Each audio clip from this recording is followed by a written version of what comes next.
اعوذ باللہ من الشیطان الرجیم بسم اللہ الرحمن الرحیم۔ سورہ طٰہٰ آج ہم شروع کریں گے اور اسے ہم نے تھوڑا سا دیکھنا ہے غور سے کہ اللہ فرماتے ہیں کہ ما انزلنا علیک القرآن، نہیں نازل کیا ہم نے آپ صلی اللہ علیہ وسلم پر قرآن لتشقی، تاکہ آپ مشقت میں پڑ جائیں۔ دیکھیں دین پہ چلنا ویسے تو بظاہر مشقت کا ہی کام ہے، پھر وہی کی ذمہ داری ملنا بظاہر تو مشقت ہی کا کام ہے۔ تو اس لیے ہم اس کی اگلی آیت کو دیکھیں گے کہ اللہ کا کہنا، اللہ کس کانٹیکس میں بات کہہ رہے ہیں کہ ہم نے اس لیے نہیں آپ پر نازل کیا کہ آپ مشقت میں پڑ جائیں، جبکہ لائف میں مشقت کرنی ہے، وہی کو پھیلانے کے لیے مشقت کرنی ہے، ذمہ داریاں اٹھانے کے لیے مشقت کرنی ہے۔ تو دیکھیں آگے کی آیت سے ہم تھوڑا سا کنسیڈر کریں گے، کیونکہ ہم خود اس کلام کو سمجھنے کو بیٹھے ہیں کہ کیا بات آ رہی ہے۔ تو یوں آئی کہ اللہ، مگر تمہیں کتنی مشقت کرنی ہے، اور یہ کیا ہے؟ تذکرۃً لمن یخشی، یہ تذکرہ ہے،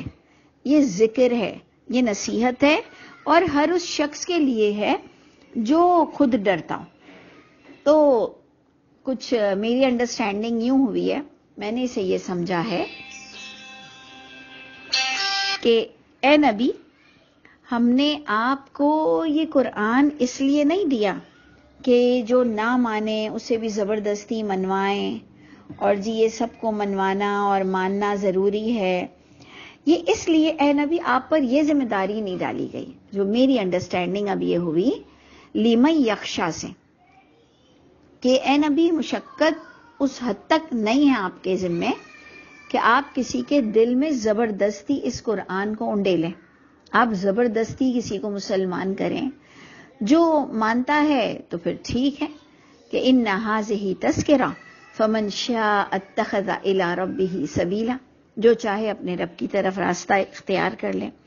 میں نے اس کو اس حد تک سمجھا ہے،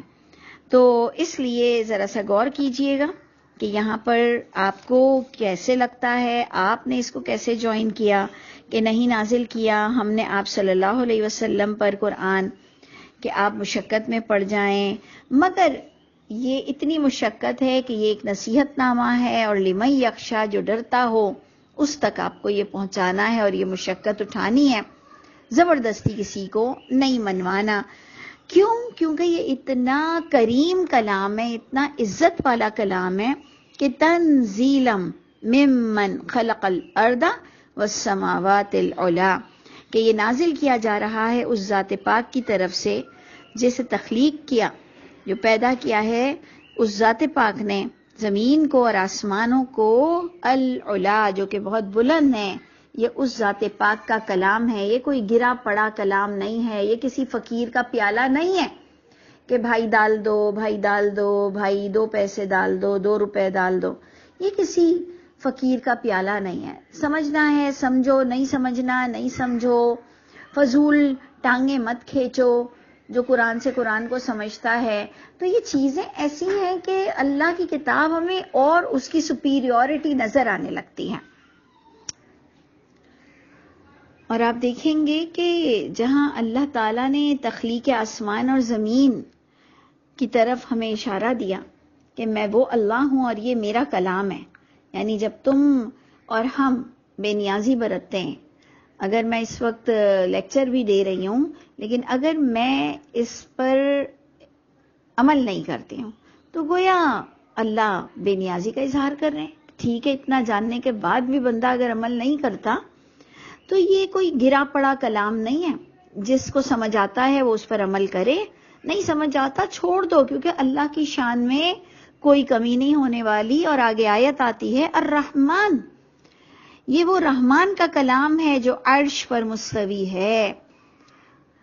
لہو ما فی السماوات و ما فی الارض، اسی اللہ کے ہاتھ میں ہے۔ اگر تمہیں زمین چاہیے، اگر تمہیں آسمان چاہیے، اگر تمہیں دنیا اور آخرت چاہیے تو اس اللہ کے ہو کے دکھا دو، لہو ما فی السماوات و ما فی الارض وما بینہما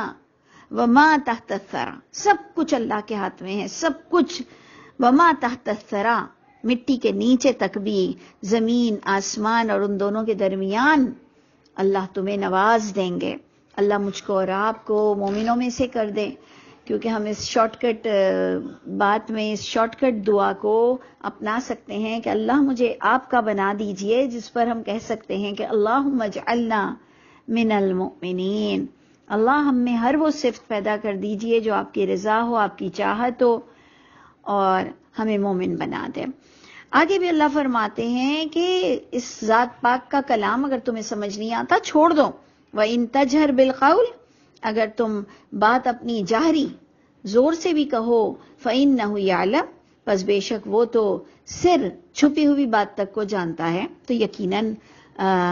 زور والی بات کو، تیز آواز کو وہ کیوں نہیں جانے گا، وَأَخْفَى، اور اس سے زیادہ چھپی ہوئی خفیہ سے خفیہ بات بھی اس اللہ کے سامنے کلیئر ہے۔ کیوں؟ کیونکہ وہ عالم الغیب ہے۔ اللہ لا الہ الا ہو، اللہ تعالیٰ کی تو وہ ذات ہے کہ نہیں کوئی معبود سوائے اس اللہ کے، لہ الاسماء الحسنی، اسی اللہ کے لیے تمام اچھے نام ہیں۔ اور اب جناب آیت نمبر 9 سے جو ہمیں قصہ بتایا جائے گا اس کو ہم نے غور کرنا ہے، کیونکہ میرا ہمیشہ سے یہ ایمان ہے اور یقین ہے کہ جو بھی قصہ بار بار ریپیٹ ہو رہا ہے، موسیٰ علیہ السلام کا قصہ،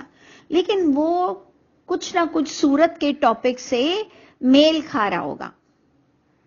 اور موسیٰ علیہ السلام کے لائف کے بہت سارے قصے ہیں کہ جب وہ پیدا ہوئے تو ماں نے کس طرح سے صندوق میں چھپایا، پھر کس طرح بہن نے پیچھا کیا، پھر کس طرح وہ فرعون کے محل تک پہنچے، پھر کیسے وہ وہاں بڑے ہوئے ماں کے ہی پاس، ماں کی آغوش میں۔ بہت سارے ان کے پارٹس ہیں، بہت سارے حصے ہیں موسیٰ علیہ السلام کی لائف کے۔ یہاں پر جو آپ کو بتایا جائے گا کہ پھر ان سے جو قتل ہوا اور پھر وہ بھاگ گئے اور پھر وہاں انہوں نے مدین میں شادی کی اور پھر وہ اپنے پورے وعدہ نبھا کر اپنے سسر کے پاس سے جب لوٹ رہے تھے، تو تب کا قصہ آپ کو سورہ طٰہٰ میں بتایا جا رہا ہے کہ جب وہ اپنے سسرال سے لوٹ رہے تھے اپنے وعدے کی میعاد کو پورا کر کے، جو کہ 8 سال تھا، اور اگر 10 سال کر لیں تو ان کی طرف سے تھا، لیکن 8 سال وہ ریسٹرکٹڈ تھے کہ جی ان کو لڑکی لے جانے کی اجازت نہیں تھی۔ یہ ہوتا ہے، دیکھ لیجئے، قانون ہے، سسر نے اگر شرط رکھی ہے، آپ مانتے ہو تو مانو، اور آپ کو ایسی لڑکی سے شادی کرنی ہے تو کرو۔ سسر نے کوئی غلطی نہیں کی ہے، اس نے پہلے آپ کو شرط رکھ دی کہ جی اگر میری بیٹی سے شادی کرو گے تو 8 سال تمہیں میرے پاس کام کرنا پڑے گا، یعنی بیٹی تمہارے ساتھ نہیں جا سکتی ہے۔ تو ٹھیک ہے، ہم لوگ تو پتہ نہیں کیا لان تان کریں گے ایسے لوگوں کو کہ جی گھر داماد بن گیا، جی سسر کی باتوں میں آ گیا، جی فلاں ہو گیا۔ ٹھیک ہے، شریف آدمی جب وعدہ کرتے ہیں تو اسے نبھاتے ہیں۔ یہ ہمارے لیے سنت نظر آ رہی ہے کہ جو وعدے آپ لڑکی والوں سے کریں اسے آپ کو پورا کرنا چاہیے، وعدہ خلافی پھر نہ کریں، پھر ایسی شادیاں نہ کریں۔ تو جناب آگے ہم کچھ تھوڑا سا irrelevant چلے گئے، لیکن کیا کریں کہ جب بات کوئی بنتی ہے اور معاشرے کی ضرورت ہوتی ہے تو بات میں سے بات نکل کر کہہ دینا اچھا وقت ہوتا ہے۔ تو اللہ کی شان ساری بیان ہوئی، اور اب آپ کو موسیٰ علیہ السلام کا وہ قصہ بیان ہوگا جو وہ ان پر پہلی وحی اتری۔ یہ بڑی انٹرسٹنگ ہے، یہ پہلی وحی کی بات بھی، کہ اللہ فرماتے ہیں آیت نمبر 9 سے، وَهَلْ أَتَاكَ حَدِيثُ مُوسَىٰ، کیا آئی آپ کے پاس بات موسیٰ علیہ السلام کی؟ کون سی بات میں سے؟ ہم پوچھیں گے اللہ سے کہ اللہ تعالیٰ کون سی بات، کیونکہ موسیٰ علیہ السلام کے تو بہت سے قصے ہیں۔ تو اللہ فرمائیں گے قرآنی قصہ، اِذْ رَأَىٰ نَارًا، جب دیکھا اس موسیٰ علیہ السلام نے آگ کو، فَقَالَ لِأَهْلِهِ، یعنی ان کی فیملی بھی ان کے ساتھ تھی، اور ایک اتنا جلیل القدر نبی، ان کو غیب نہیں پتا تھا کہ وہ جو آگ دیکھ رہے ہیں وہاں ان کو نبوت ملنے والی ہے، اللہ سے ہم کلامی کا شرف ملنے والا ہے۔ اتنے معتبر، اتنے معزز نبی کو بھی غیب نہیں پتا تھا۔ انہوں نے اپنی فیملی سے کہا کہ میں نے آگ دیکھی ہے، اور امکسو، تم یہیں رکو، انی آنست نارا، بے شک میں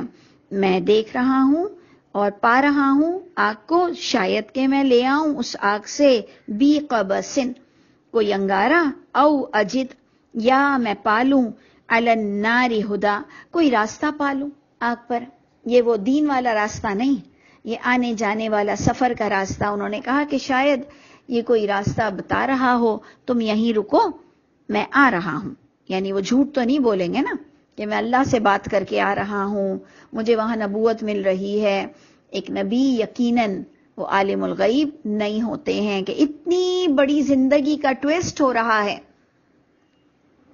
اتنا بڑا لمحہ ان کی لائف میں آ رہا ہے اور انہیں ذرا برابر نہیں پتا۔ اور اب اللہ فرماتے ہیں فلما اتاہا، پس جب وہ وہاں پر پہنچے، نودی، یہ تو اتنا خوبصورت ایک سین سکیچ ہوا ہے کہ ہم اس کے سحر میں کھو جاتے ہیں، اس بات کے، اس قصے کے بندہ ایمبیانس میں کھو جاتا ہے کہ کیا وقت ہوگا، کیا آواز ہوگی، کیا حالت ہوگی کہ اللہ فرماتے ہیں نودی، ہم نے پکارا۔ کیسے پکارا؟ یا موسیٰ، یعنی اللہ کی آواز آئی موسیٰ علیہ السلام کو کہ یا موسیٰ انی انا ربک، اللہ اکبر کبیرہ۔ کتنا خوبصورت لمحہ ہوگا جب انہوں نے اللہ کی یہ آواز سنی ہوگی کہ انی انا ربک، کہ اے موسیٰ بے شک میں رب ہوں تمہارا، فاخلع نعلیک، بس اتار دیجئے اپنی خصے یا اپنے جوتے۔ سوچئے کہ اپنی چپل واٹ ایور جو انہوں نے پیروں میں پہنا ہوا تھا، اللہ نے کہا آپ اسے اتار دیجئے، جس سے ہمیں ایک آئیڈیا ہوتا ہے کہ اللہ کی مسجد میں جب ہم ایک نماز کے لیے جاتے ہیں تو کئی لوگوں کو یہ خیال ہے کہ جی جوتے کیوں اتاریں، آپ لوگ تو قرآن سمجھتے ہو تو کہاں لکھا ہے؟ تو جناب یہ ایک تمیز کی باتیں لکھی ہوئی نہیں ہوتی ہیں۔ اگر کیچڑ ہوگا اور نماز پڑھنا پڑے گا تو جوتے نہیں اتاریں گے، لیکن اہتمام تو یہی ہے کہ جوتے چپل باہر کی گند لے کر بھرے ہوئے ہوتے ہیں، تو ایک پیارے سے موقع پر ہم کلامی کے وقت، کیونکہ ہم بھی جب نماز پڑھتے ہیں تو ہم کلام ہوتے ہیں اللہ سے، یہ الگ بات ہے کہ ہمیں اللہ کی آواز نہیں آتی، لیکن ہم اللہ سے اس وقت بات کر رہے ہوتے ہیں کلام اللہ کے ذریعے۔ قرآن کو بھی کلام اللہ کہا جاتا ہے کہ قرآن پڑھتے ہوئے بھی ہم اللہ سے ہم کلام ہو رہے ہوتے ہیں، لیکن سب کی سچویشن کچھ ڈیفرنٹ ہے۔ تو جناب ادھر اللہ نے فرمایا کہ آپ اپنی جوتیاں اتار لیں، انک بالواد المقدس طویٰ،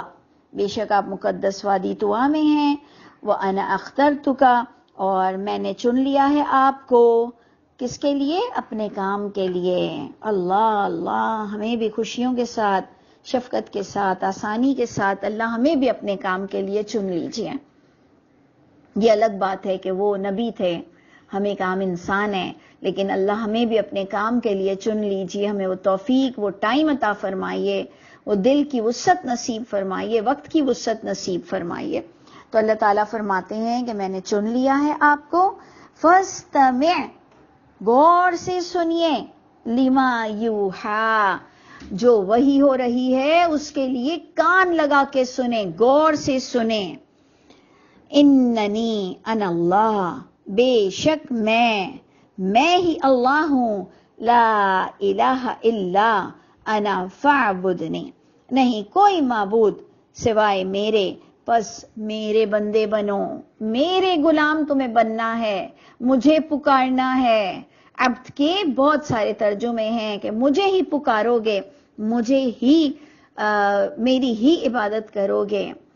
اور میرے غلام بنو گے دین کے معاملے میں۔ وَأَقِمِ الصَّلَاةَ لِذِكْرِ، یہ بڑی بہترین بات تھی، سمجھنے والی بات تھی کہ وَأَقِمِ الصَّلَاةَ، صلاۃ کو قائم کرنا، لِذِكْرِ، میری یاد کے لیے۔ یہ اللہ تعالیٰ مجھے اور آپ کو ہر پل سوچ نصیب فرمائے، سمجھ عطا فرمائے کہ ہم صلاۃ ایک فارمیلٹی کے لیے نہ پڑھیں، قسم کھانے کے لیے نہ پڑھیں، بغیر سمجھے نہ پڑھیں، کہیں ہم پر بھی وہ چیز ثابت نہ ہو جائے کہ فویل للمصلین، بس ہلاکت ہے، بربادی ہے، تباہی ہے مسلین کے لیے۔ اللہ کرے کہ ہم اللہ کے نیک بندوں میں شامل ہوں، ہم بھی صلات کو اللہ کی یاد کے لیے قائم کریں۔ اللہ تعالی ہم سب کے حامی و ناصر ہوں۔ السلام علیکم ورحمۃ اللہ وبرکاتہ۔